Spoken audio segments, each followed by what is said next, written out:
बहुत तेज बारिश हो रही है। उस समय गांव का एक मछुआरा तालाब से मछली पकड़ने गया।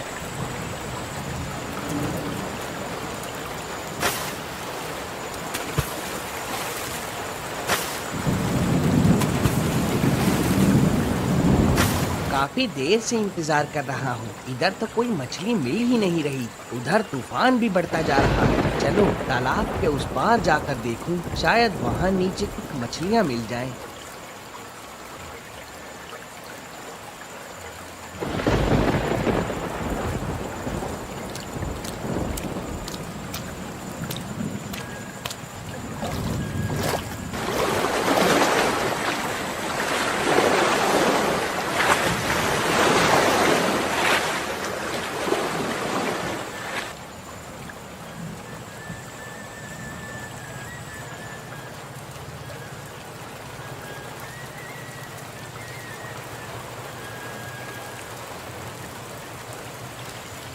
अरे ओ भाग्यवान, देखो तो आज कितनी ताजी ताजी मछलियाँ पकड़ कर लाया हूँ। जरा कुछ मछली तल कर दो, बहुत भूख लगी है, थोड़ा खा लूँ।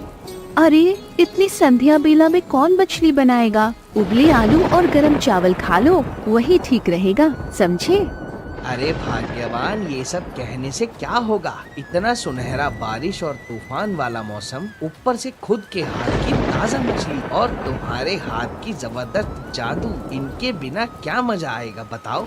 हाय, तुम्हारा इतना प्रेम और खुशी देखकर तो मैं हार मान गई। लाओ बना ही देती हूँ।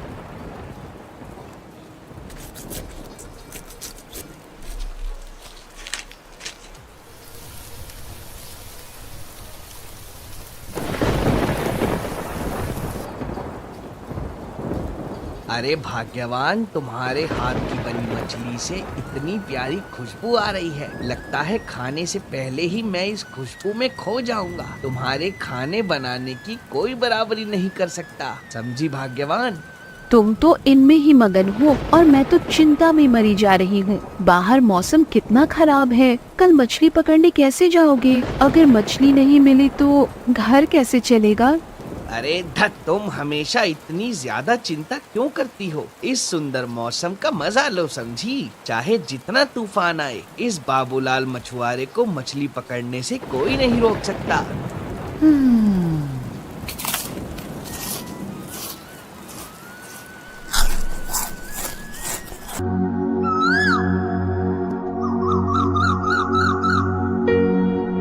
अगले दिन सुबह सुबह बाबूलाल मछली पकड़ने के लिए निकल पड़ा। नदी के बीच जाकर जाल बिछाकर मछली फंसाने का इंतजार करने लगा। कुछ देर बाद अचानक बाबूलाल ने एक प्यारे छोटे बच्चे को देखा। ये मैं क्या देख रहा हूँ? ये मासूम बच्चा इस गहरी नदी में क्या कर रहा है? जल्दी इसे उठाना होगा, नहीं तो कोई अनहोनी हो सकती है। ऐसा कहते हुए बाबूलाल उस बच्चे को उठा लिया और घर की ओर लौट पड़ा।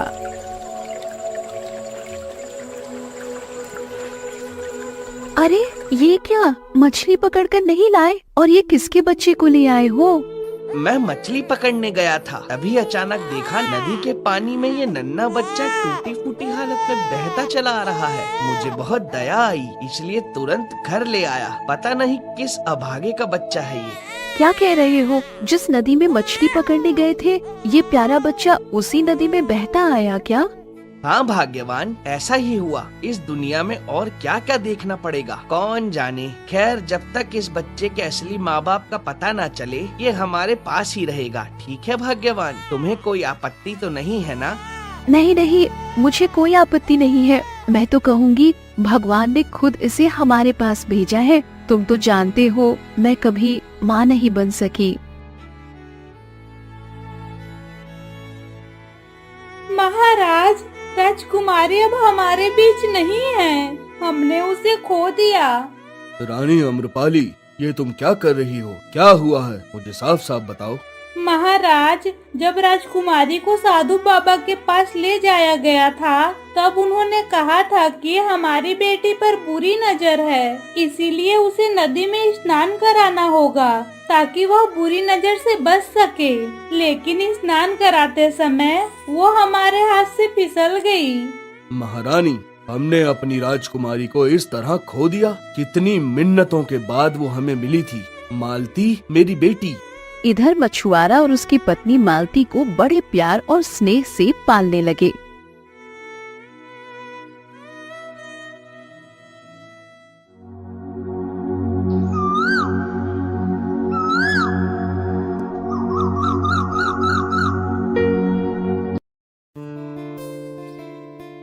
ये क्या हो रहा है? क्या मैं अपनी आंखों से गलत देख रही हूँ या सूरज कहीं और से उग रहा है? जो लोग मुझे देख तक नहीं पाते थे वो अचानक मेरे घर चले आए। हम तुझे देखने नहीं आए हैं, तेरी गोद में जो बच्चा है उसे देखने आए हैं। इसका मतलब लोग जो कहते थे वो सच है। कहाँ से उठा लाई ये बच्चा? सुना है तू तो माँ बनने लायक नहीं, तो फिर ये किसका बच्चा है? कहीं चोरी तो नहीं किया? बोल बोल ना।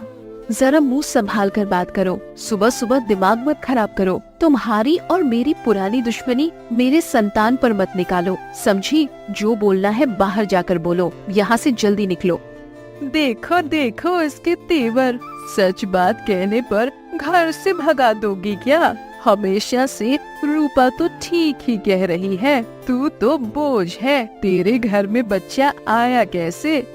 मेरे घर में संतान कैसे आई और क्यों आई ये मेरा मामला है। इस बच्चे को मैं पाल रही हूँ, तुम लोग तो नहीं पाल रहे हो, इसीलिए तुम सबको इतनी चिंता करने की जरूरत नहीं है। अब चुपचाप मेरे घर से निकल जाओ, नहीं तो मैं खुद बाहर कर दूंगी। सुन लिया ना?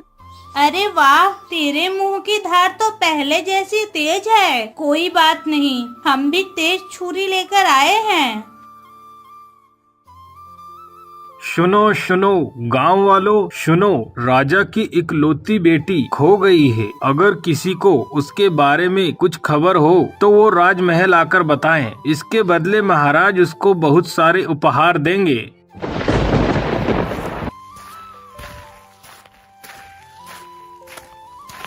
अरे ये तुम हाफ क्यों रहे हो? क्या हुआ? भाग्यवान, सर्वनाश हो गया। हमारे घर में जो बच्चा है वो कोई और नहीं, हमारे महाराज की प्यारी राजकुमारी है। हमें उसे वापस करना होगा, नहीं तो हमें बहुत बड़ी सजा मिलेगी। भाग्यवान जल्दी करो, चलो उसे लौटा दे। ये क्या कह रहे हो? इस बांझ औरत के घर भगवान ने एक संतान भेजी और अब उसे भी लौटाना होगा? नहीं, ऐसा मत कहो। उसे मेरे पास ही रहने दो। वो मेरी प्यारी संतान है, मैं उसे नहीं दूंगी। कृपया करके मुझे उसे लौटाने के लिए मत कहो, दया करो। लेकिन भाग्यवान, समझने की कोशिश करो। अगर हमने ये बच्चा नहीं लौटाया और पकड़े गए तो हमें सजा हो जाएगी। भाग्यवान नहीं, इसमें समझने जैसा कुछ नहीं है। सजा हो तो हो जाए, मैं इस बच्ची को अपने आंचल में छुपा कर रखूंगी। अपनी बच्ची को किसी को नहीं दूंगी।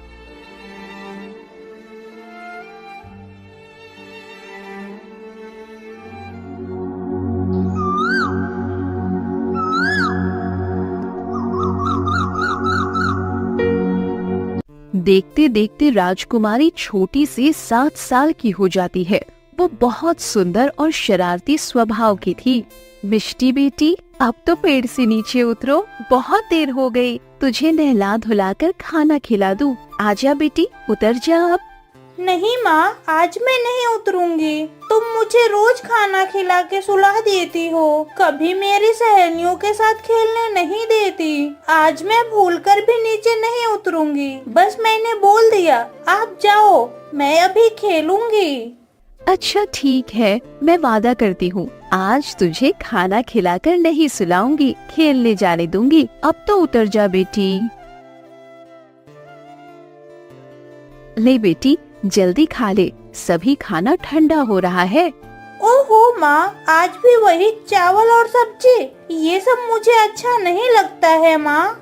बेटी, तू तो जानती है ना कि हम कितने गरीब हैं। तेरे बाबा मछली पकड़कर जैसे तैसे घर चलाते हैं। इससे बेहतर खाना हम दे भी नहीं सकते बेटी। फिर भी कल तेरे बाबा से कहूँगी कि कुछ अच्छा लेकर आए। तुम तो रोज ऐसा ही कहती हो, लेकिन मैं कह रही हूँ कल मैं मसालेदार मटन ही खाऊंगी, बता देती हूँ। खाना खाने के बाद मिष्टी अपने सहेलियों के साथ खेलने चली जाती है। ओ राजू, आज हम क्या खेलेंगे? आज हम छुपन छुपाई खेलेंगे। हाँ, तुमने अच्छा खेल बताया। चलो तय करें कौन चोर बनेगा। आज तुम सब छुपो, मैं तुम्हें ढूंढूंगी। मैं उस तालाब के किनारे वाले पेड़ के नीचे छुप रही हूँ, ठीक है? तालाब के किनारे एक रानी बैठी रो रही थी। आप तालाब के किनारे बैठकर क्यों रो रही हैं? क्या हुआ आपको? बेटी, मैं इस राज्य की महारानी अम्रपाली हूँ, लेकिन अंदर से मैं बिल्कुल खाली हो गई हूँ। मैंने अपनी ही संतान को इस नदी में खो दिया है। अरे रानी माँ, आपको कितना दुख है। आपकी बातें सुनकर मुझे बहुत दुख हुआ। आप मत रोइए, भगवान आपके बच्चे को जरूर वापस लौटाएंगे। देखिएगा, आपकी बेटी जहाँ भी होगी बहुत अच्छी होगी। अगर मेरी बेटी मेरे पास होती तो वो भी तुम्हारे जैसी बड़ी होती। तुम्हें देखकर मेरे दिल को थोड़ी शांति मिली। अब से तुम रोज दोपहर में मुझसे मिलने आना बेटी। ठीक है रानी माँ, अब से मैं रोज दोपहर में आपसे मिलने आऊंगी। बेटी, तुझे तो आजकल घर में देख ही नहीं पाता। कहाँ रहती है सारा दिन? तुम्हारी बेटी तो अब मेरी कोई बात नहीं सुनती, बस घूमती रहती है। दोपहर को खाना खाकर न जाने कहाँ चली जाती है। बाबा, माँ की बात नहीं सुनो, मैं कहीं नहीं घूमती हूँ। बताऊँ ना बाबा, कुछ दिन पहले मैं तालाब के किनारे खेलने गई थी। वहाँ रानी माँ से मेरी मुलाकात हुई। अब मैं रोज उनसे मिलने जाती हूँ। उनकी बेटी बचपन में खो गई थी, इसीलिए वो बहुत दुखी हैं। बाबा, हमारी रानी माँ बहुत अच्छी इंसान है, सच में बहुत ही अच्छी। हे भाग्यवान, मुझे क्यों सुनना पड़ रहा है? मिष्टी की माँ, आज के बाद से तू कभी भी उस तालाब के किनारे रानी से मिलने नहीं जाएगी। वो बड़े लोग हैं, उनके विचार अलग होते हैं। हमारे जैसे गरीब लोगों का उनसे मेल जोल ठीक नहीं। मैं जो कह रहा हूँ समझी तू? लेकिन बाबा, रानी माँ बहुत अच्छी हैं। पक्का एक दिन मैं आपको भी उनसे मिलाऊंगी, तब आपको भी समझ में आएगा बाबा। तेरे बाबा ने जो कहा वो तेरे कान में नहीं गया क्या? फिर भी मुँह चलाकर जवाब दे रही है। आज के बाद तेरा घर से बाहर निकलना बंद, समझी?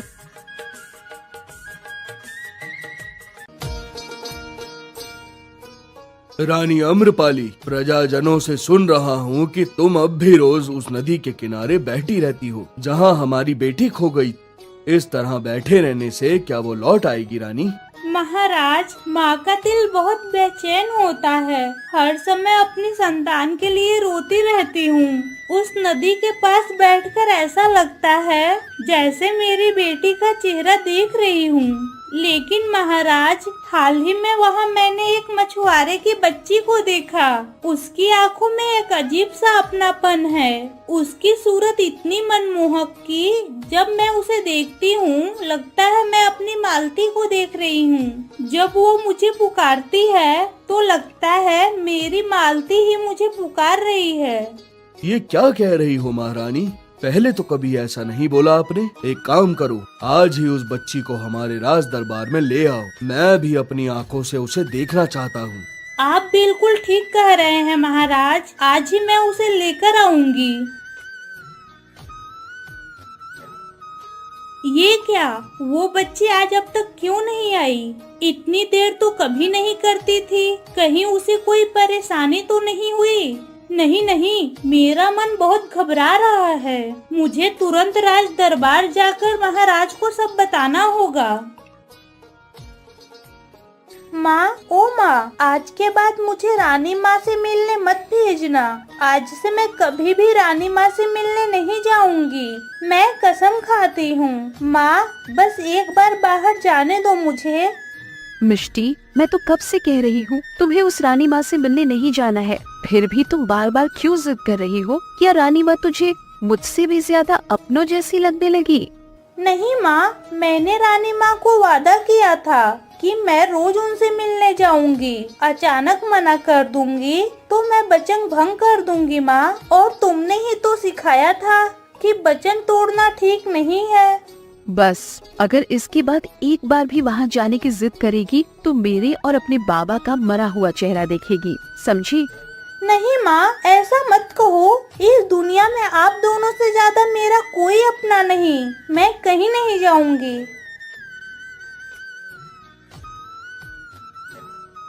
महारानी, आप इतनी जल्दी लौट आई, लेकिन वो लड़की आपके साथ नहीं है क्या? महाराज, मैंने नदी के किनारे बहुत देर तक इंतजार किया, लेकिन आज वो बच्ची नहीं आई। मेरे मन में बहुत बेचैनी हो रही है। डर लग रहा है कि कहीं उसे कोई अनहोनी तो नहीं हो गई। महाराज, आप उसकी खबर लेने तुरंत सिपाही को भेजिए। मैं अपनी बेटी जैसी उस बच्ची को भी नहीं खो सकती। महारानी, आप चिंता मत करो, मैं अभी सिपाही भेज रहा हूँ, सब ठीक हो जाएगा। अरे तुम ही मछुआरे बाबूलाल हो? तुम्हारी इकलौती बेटी मिष्टी ही है ना? जल्दी बताओ। हाँ, मैं ही बाबूलाल हूँ और मेरी बेटी ही मिष्टी है। क्यों, क्या हुआ सरकार? तुम्हारी बेटी अचानक आज रानी माँ से मिलने क्यों नहीं गई? क्या कोई परेशानी है? अगर कुछ हुआ है तो हमें बताओ। नहीं, कोई खास परेशानी नहीं, बस उसे बुखार हो गया है, इसीलिए उसे आज बाहर नहीं जाने दिया, अपनी मर्जी से रोका है। सरकार, रानी माँ को कहिए चिंता करने की कोई जरूरत नहीं है। मेरी बेटी बिल्कुल ठीक है, कोई खास बात नहीं। ठीक है, जब तुम्हारी बेटी ठीक हो जाए उसे रानी माँ के पास ले जाना, ये रानी माँ का आदेश है। महाराज, मछुआरे की बेटी को बुखार हो गया है, पर मेरे दिल में अजीब सी पीड़ा हो रही है। पता नहीं क्यों उस बच्ची के लिए मुझे इतनी चिंता हो रही है। क्यों इतनी पीड़ा? उसे एक दिन नहीं देखी, लगता है मानो कई दिन से उसे देखा ही नहीं। ऐसा करिए महारानी, कल आप खुद मछुआरे के घर जाकर बच्ची को देख आओ, आपको भी अच्छा लगेगा। हाँ महाराज, आप बिल्कुल सही सलाह दे रहे हैं। मैं कल सुबह ही जाऊंगी।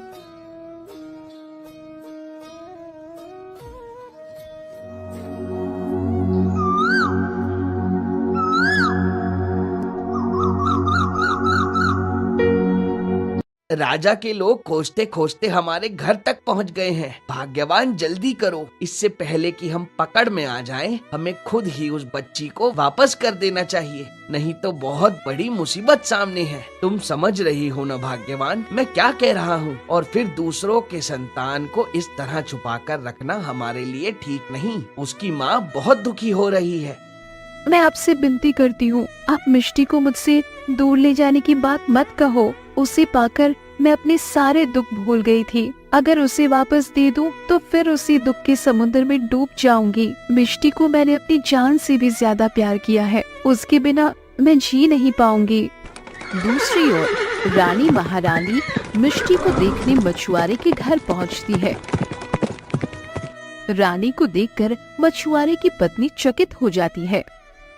प्रणाम रानी माँ, आप अचानक इस गरीब के घर में? मैं तुम्हारी बेटी को देखने आई हूँ। सुना है मिष्टी की तबीयत बहुत खराब है। कहाँ है मिष्टी? मुझे उसके पास ले चलो, मैं उससे मिलना चाहती हूँ। वो पहले से काफी अच्छी है, चिंता की कोई बात नहीं रानी माँ, आप निश्चिंत होकर महल लौट जाइए। बेटी मिष्टी, तुम कैसी हो? एक दिन तुम्हें नहीं देखा तो लगता है कितने दिनों से नहीं देखा है। मैं अब ठीक हूँ रानी माँ, आप मुझे देखने मेरे घर आई, मुझे बहुत खुशी हुई रानी माँ। गीता, तुम्हारा घर तो देख रही हूँ कितना टूटा फूटा है। तुम लोग यहाँ मिष्टी के साथ कैसे रह पाते हो? यहाँ हमें कोई तकलीफ नहीं होती रानी माँ, इस टूटे घर में भी हमारा सब कुछ है, परेशान होने की कोई बात नहीं रानी माँ। नहीं नहीं, ऐसा कहने से कुछ नहीं होगा। देखो, तुम तीनों कल सुबह राजमहल आओ, वहाँ तुम्हारे लिए एक घर खाली करवा दिया जाएगा। तुम लोग वही रहोगे और तुम्हारे पति को एक अच्छी नौकरी भी दिलवा दी जाएगी, ठीक है? रानी महल लौटने के रास्ते में गीता की उन्हीं दो पड़ोसियों से मिलती है। प्रणाम रानी माँ, आप अचानक हमारे गांव में, कोई समस्या है क्या? नहीं, दरअसल बाबूलाल मछुआरे की बेटी बीमार थी, उसे देखने आई थी। अजीब ममता हो गई है उस बच्ची के लिए। खैर, तुम सब लोग ठीक हो ना? कोई दिक्कत हो तो महाराज को जरूर बताना, समझी? रानी माँ, जब तक महाराज है हमें कोई कष्ट नहीं होगा। आप जैसे राजा रानी को पाकर हम गांव वाले धन्य हैं। लेकिन आपके लिए बहुत दुख होता है, इतनी छोटी उम्र में राजकुमारी को खो दिया। आपके दुख में हम भी दुखी हैं। लेकिन जिस घर में आप गई थी वो बच्ची उनकी अपनी नहीं, उन्होंने उसे कहीं से पाया था। हमें शक होता है। शक होता है? कहाँ से पाई थी? मुझे साफ साफ बताओ।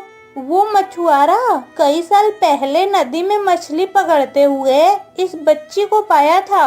उसकी पत्नी तो बांझ है, उसे तो कोई संतान नहीं थे, इसीलिए उस बच्ची को उन्होंने पाला। रानी तुरंत राजमहल लौटकर महाराज को सारी घटना बताती है और फूट फूट कर रोने लगती है। महाराज के आदेश पर सैनिक मछुआरे और उसकी पत्नी और मिष्टी को पकड़कर महल में लाते हैं।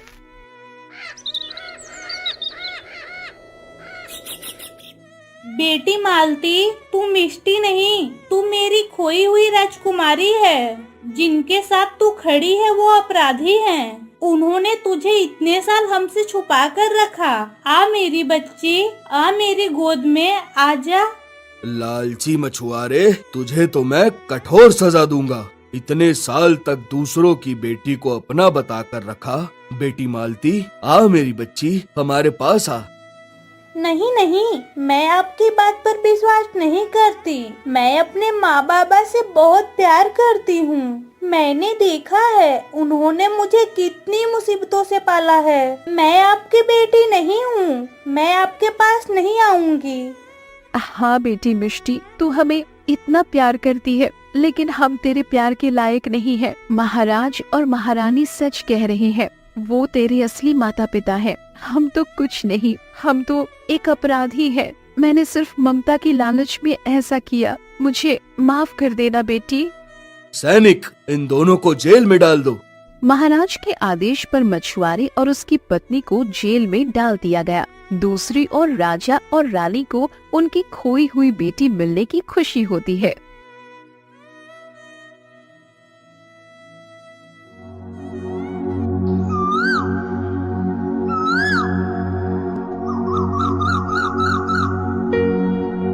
तुम्हारे जन्म के बाद पहली बार जन्मदिन पर तुम्हें पाया है। बताओ बेटी, तुम्हें क्या चाहिए? बाबा, मेरी बस एक ही विनती है, मेरे मछुआरे माँ बाबा को छोड़ दो। मुझे पता है उन्होंने गलती की, लेकिन उन्होंने मुझे बहुत प्यार दिया बाबा। मालती, जिन्होंने तुझे हमसे इतने साल दूर रखा, क्या तुम उनके लिए मुझसे निवेदन कर रही हो? महाराज, मछुआरा और उसकी पत्नी हमसे अपराध तो कर बैठे, लेकिन उन्होंने हमारी प्यारी बेटी को पाला। उनकी वजह से आज हमें हमारी बेटी वापस मिली, इसीलिए हम उनके आभारी हैं। मैं भी यही चाहती हूँ, उन्हें माफ कर दीजिए। आखिरकार राजकुमारी मालती की आग्रह पर महाराज मछुआरे और उसकी पत्नी को माफ कर देते हैं और रिहा कर देते हैं।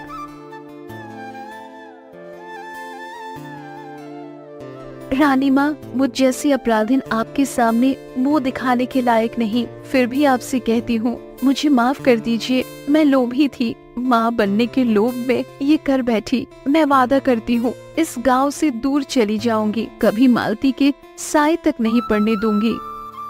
माफी मांगने की जरूरत नहीं, तुमने जो गलती की उसकी सजा मिल गई, लेकिन तुमने हमारी बेटी को माँ बनकर पाला और माँ की ममता कभी गलत नहीं होती। तुम लोग अब हमारे साथ ही महल में रहोगे। हम सबने तुम्हें माफ कर दिया। यह कहानी पसंद आई हो तो और नई अधिक कहानियों के लिए इस वीडियो को लाइक करें, शेयर करें और हमारे चैनल को सब्सक्राइब करें।